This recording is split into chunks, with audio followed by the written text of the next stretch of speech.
Bismillahirrahmanirrahim. Alhamdulillahil karimil wadud, al-wahidil wujud, ilaihil matlubu wal maqsud. Ashhadu an la ilaha illallah wahdahu la syarika lahul ma'bud. Wa ashhadu anna sayyidana Muhammadan abduhu wa rasuluhul hamidul mahmud. Allahumma salli wa sallim wa barik ala al-muttasibi bil karami wal jud Sayyidina wa maulana Muhammadin sahibil maqamil mahmud wa ala alihi wa sahbihi wa zurriyatihi wa adba'ihi ila yaumil khulud, amma ba'du. Yang kita hormati dan kita cintai para habaib dan para alim ulama, guru-guru agama, para muhibbin, hadirin, hadirat, rahimakumullah.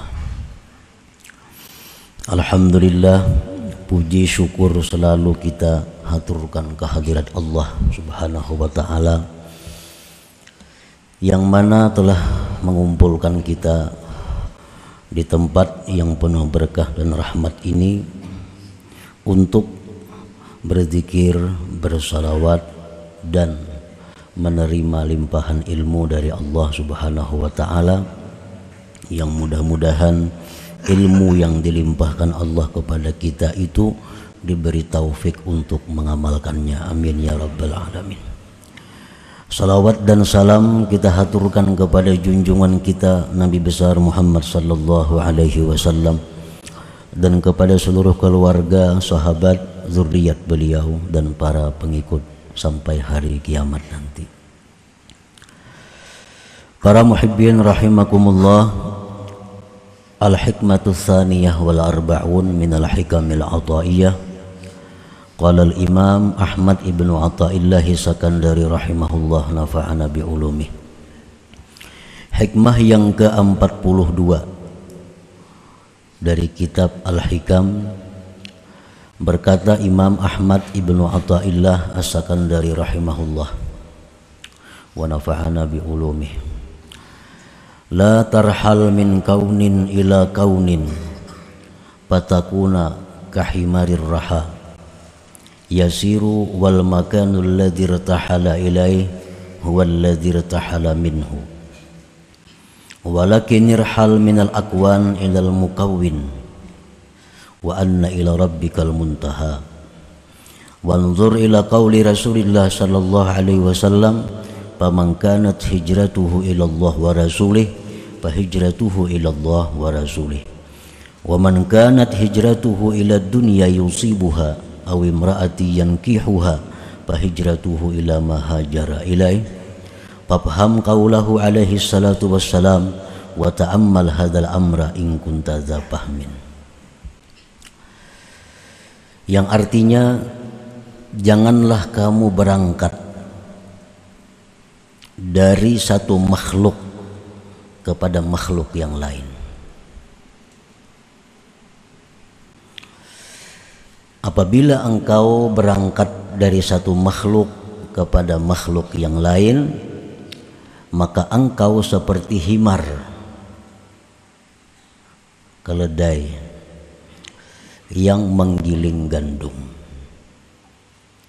Dia berjalan dan tempat yang dia berpindah kepadanya itulah tempat yang dia berpindah daripadanya.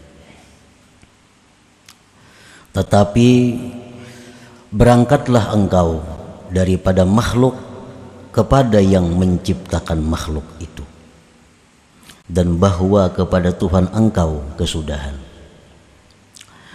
Dan renungilah kepada sabda Rasulullah sallallahu alaihi wasallam, barang siapa yang hijrah kepada Allah dan Rasul, maka balasan hijrah itu kepada Allah dan Rasul yang membalasnya.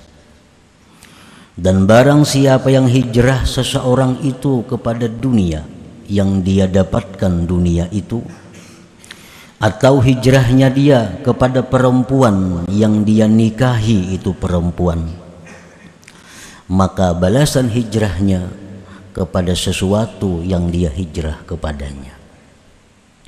Pahamilah sabda Rasul alaihi salatu wassalam dan renungilah ini perkara jika engkau mempunyai pemahaman.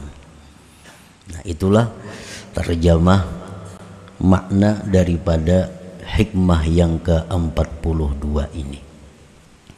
Para muhibbin rahimakumullah, di dalam hikmah yang terdahulu yang ke-41, di situ telah dijelaskan oleh musannif bahwa sungguh aneh orang yang lari daripada sesuatu, lari daripada zat yang dia tidak bisa lepas dari zat itu. Kemudian dia mencari sesuatu yang tidak kekal sesuatu itu.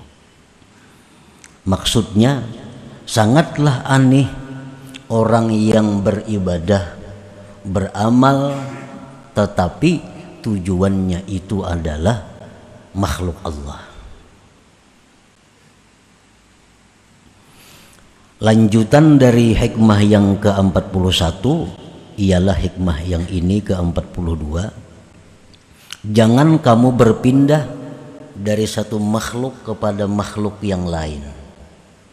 Kalau kita beramal karena manusia, kalau kita beramal ingin mendapatkan kedudukan, kita beribadah ingin dimuliakan oleh manusia, berarti kita mengharapkan makhluk.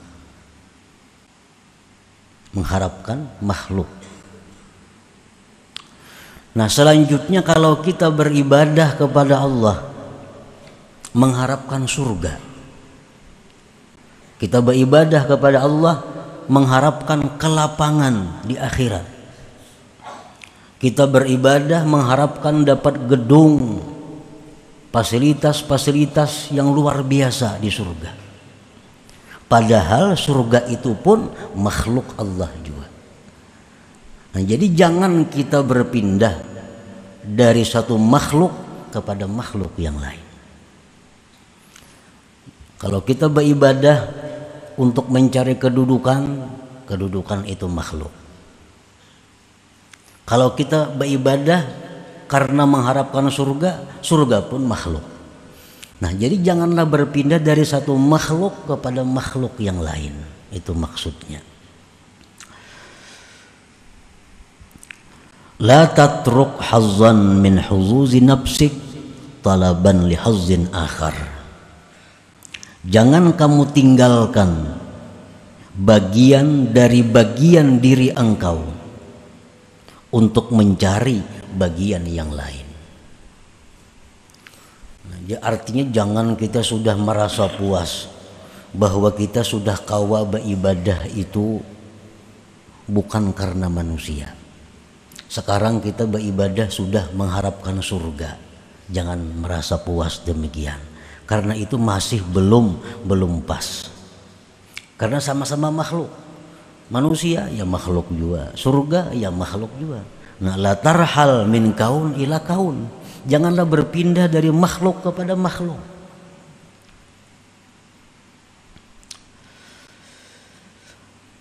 Dicontohkan oleh beliau, kaman zahada fid dunya wan qata'a ila Allah yatlubu bidzalik rahata badanihi wa iqbalat dunya alaihi.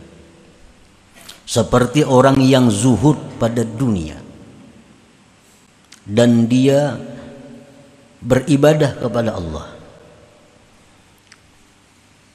menuntut dengan demikian itu kelapangan badannya dan menghadapnya dunia atasnya.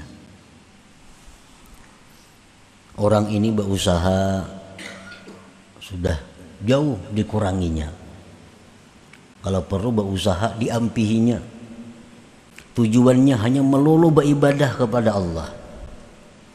melulu ibadah kepada Allah.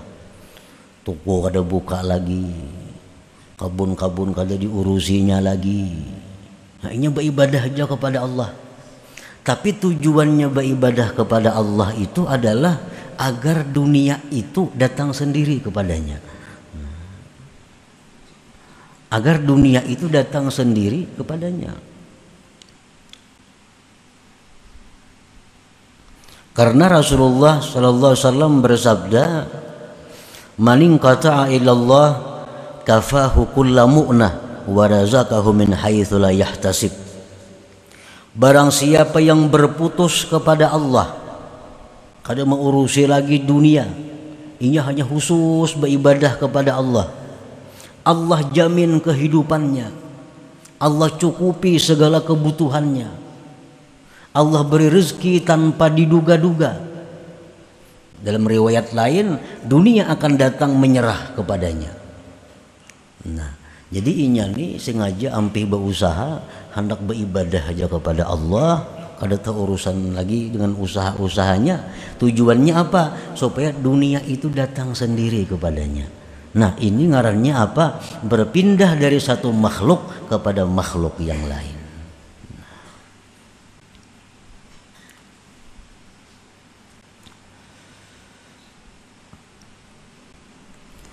Wa kaman amila bi ta'atillahi ta'ala wa talaba bihal karamat awil hura wal qusura fil jannah. Seperti orang yang beramal taat kepada Allah dan dia menuntut dengannya itu taat karamat, beribadah kepada Allah, tapi tujuannya apa? Supaya diberi Allah karamat. Atau tujuannya mendapatkan bidadari di surga, atau tujuannya mendapatkan gedung-gedung di surga. Nah, bila beribadah kita seperti demikian tujuannya, maka ibadah kita tujuannya adalah kepada makhluk. Tujuan ibadah kita kepada makhluk.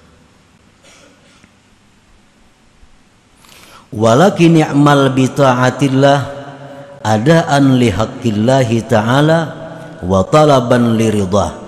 Tetapi hendaklah engkau beramal itu dengan taat kepada Allah tadi, menunaikan hak Allah subhanahu wa ta'ala dan menuntut keridhaannya. Nah, itu mestinya yang kita harapkan dari ibadah kita. Kita sembahyang, kita puasa, kita bersedekah, kita menuntut ilmu, kita berzikir, itu menunaikan hak Allah dan mencari keridhaan Allah. Nah, itu nang dituntut, itu nang bujur. Wa illa, jika tidak demikian, kita beribadah kepada Allah agar kita selamat dari neraka, kita beribadah kepada Allah agar mati masuk surga, fa antakal himar, engkau seperti himar. Himar nang menggiling gandum itunya selalu berjalan, tapi jalan di tempat. Nah, orang yang beribadah tujuannya untuk mencapai kesenangan diri sendiri, sama dengan himar tadi. Artinya ibadahnya itu jalan di tempat, kada akan sampai kepada Allah subhanahu wa ta'ala. Para muhibbin rahimakumullah, apabila kita beribadah untuk dunia, Allah akan memberikan dunia itu. Allah berikan dunia. Wa ma lahum min khalaq, tapi di akhirat orang ini tidak ada lagi bagian. Makanya kita melihat ada orang-orang yang mengamalkan ini untuk kekayaan, akhirnya dia kaya. Orang yang melampahkan ini untuk jagau, akhirnya jadi orang jagau. Orang melampahkan ini supaya orang ketujuh lawan inya, akhirnya orang ketujuh lawan inya. Nah, apa yang kita niatkan dengan amal itu Allah beri. Orang yang beribadah kepada Allah untuk selamat neraka, orang yang beribadah kepada Allah agar dia masuk surga, Allah berikan. ia mati selamat dari neraka dan masuk surga. Orang yang beribadah kepada Allah dengan tujuan mencapai keridaan Allah, Allah berikan pula keridaan Allah ini. Nah, jadi selaku manusia kita dituntut bahwa apabila beribadah kepada Allah itu jangan seperti nomor 1, jangan seperti nomor 2, seperti nomor 3. Ini yang dituntut. Beribadah itu menunaikan hak Allah dan mencari keridaan Allah. Para muhibbin rahimakumullah, faman kanat hijratuhu minal lagwi wal lahwi wal la'ib ilal ibadati wat ta'ah wa minal jahli ilal ilm qasidan bihijratihil wusula ila ridha'illah wa rasulih fahijratuhu musilatun ila ridhahuma. Barang siapa yang hijrah ini artinya berpindah dari yang sia-sia, berpindah daripada permainan-permainan, berpindah dari urusan-urusan dunia, berpindah kepada ibadah dan taat, berpindah dari jahil kebodohan kepada ilmu. Tujuan dengan berpindahnya itu adalah sampai kepada keridaan Allah dan Rasul. Maka berpindahnya itu menyampaikan kepada ridha Allah dan Rasul.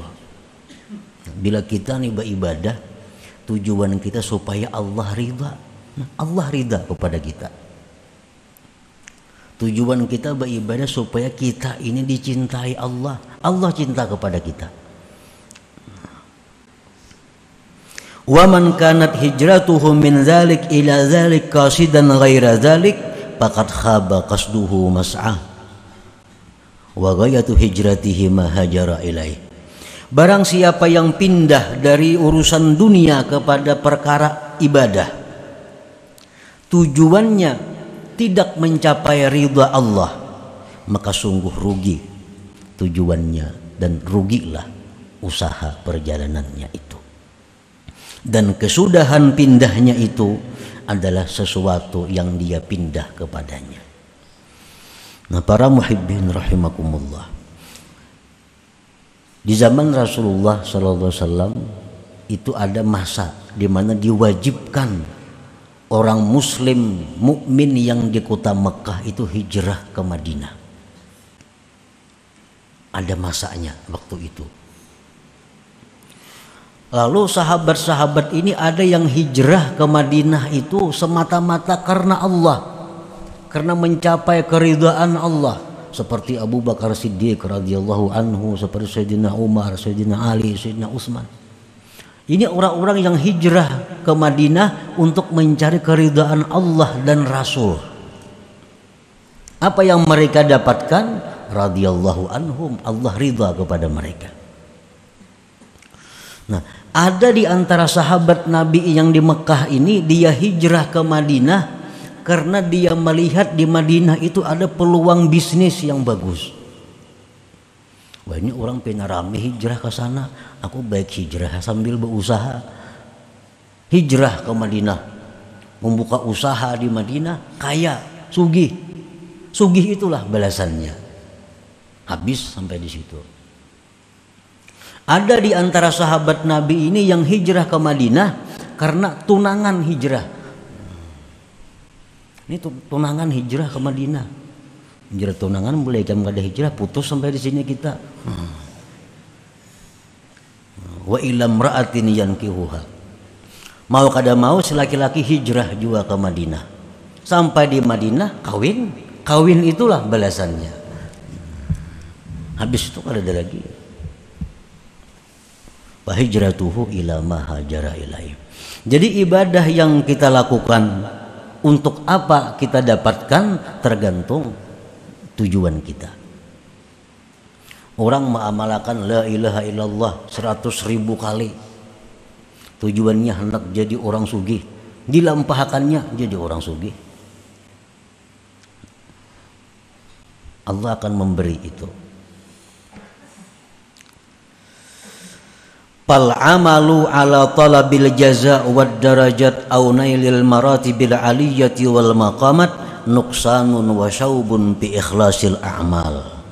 Beramal untuk mencari balasan, mencari derajat, mencapai martabat tinggi dan kedudukan, itu adalah kurang dalam ikhlasnya amal. Ikhlasnya amal. Kalau kita beramal supaya ke surga, kita beramal supaya terhindar dari neraka, ini oleh para ulama disebut ikhlas juga, tapi kurang ikhlasnya. Kurang ikhlasnya. Nah, orang-orang yang beribadah kepada Allah tujuannya ini surga, tujuannya bidadari, tujuannya menikmati segala macam fasilitas surga. Dia beramal karena itu, mati masuk surga. Tapi di dalam surga dia tidak akan bisa melihat Allah Subhanahu wa taala. Tidak akan bisa melihat Allah. Karena orang-orang yang melihat Allah di dalam surga itu orang yang sudah mulai di dalam dunia ini menginginkan itu. Jadi di surga itu ada orang pengumuman bahwa Allah bertajalli, wahai penghuni surga, siapa nak bertemu Tuhan, silahkan bertemu Tuhan. Nah, orang kesanaan sepali, ini kada tahu urusannya memakan gawiannya, bidadari di sekelilingnya. Padahal bertemu Allah itu adalah merupakan puncak segala kenikmatan yang ada di dalam surga itu. Wal amalu li wafa'i huquqil ubudiyyah wa qiyami huquqir rububiyah min ghairi iltifatin ila nafsi huwa ikhlasul muqarrabin. Beramal ibadat untuk menunaikan hak kehambaan, melaksanakan hak ketuhanan tanpa memandang kepada dirinya, itulah yang dinamakan ikhlas muqarrabin. Nah, para muhibbin rahimakumullah, padahal andai kata kita beribadah kepada Allah, sembahyang contohnya, tujuan kita dengan sembahyang itu adalah keridhaan Allah. Itu aja sebutin. Allah ridha kepada kita. Allah ridha kepada kita. Nah, bila Allah itu ridha kepada kita, segala kebaikan-kebaikan dicurahkan kepada kita. Segala kebaikan dicurahkan kepada kita. Kalau kita mengambil yang ridha ini. Nah, jadi alangkah ruginya kalau kita beribadah karena makhluk, beribadah karena mengharap surga. Karena bila dua itu kita akan dapat keridhaan Allah. Bila kita beribadah ini karena ridha Allah, kedua-duanya kita dapatkan. Dunia otomatis dapat, surga otomatis dapat. Makanya tadi dicontohkan oleh beliau, orang yang beribadah karena dunia, orang beribadah karena surga, itu kal himar, seperti himar. Himar itu pintarlah. Al-himar, seperti himar. Para muhibbin rahimakumullah, man amila lillah wa billah nalal qurba minallah wastahaqqa bimartabati abdillah. Man amila lillah, barang siapa beramal beribadah karena Allah. Ini beribadah ini mencari keridhaan Allah, yang lain kada tahu urusannya. Ini beramal itu kadang-kadang ada masuk huzuzun nafsi, ada masuk kepentingan diri. Ini yang merusak ikhlas. Bagaimana caranya kita mengetahui amal ini ada masuk kepentingan diri? Mengetahui mana amal ibadah kita yang murni karena ridha Allah. Nah, di situ kadang-kadang kita ada menjumpai dua macam perkara ibadah. Dua macam perkara ibadah. Ibadah yang pertama lebih besar pahalanya. Ibadah yang kedua lebih kecil pahalanya. Bila kita memilih ibadah yang kecil pahalanya, berarti di situ ada kepentingan diri, ikhlasnya kada murni.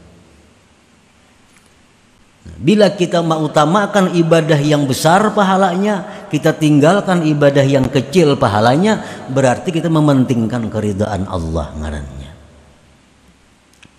Kita ambil contoh umpamanya, ini ada orang maulah masjid, memerlukan dana. Dananya misal 10 juta. Ini kita sumbang berpahala. Berpahala ini.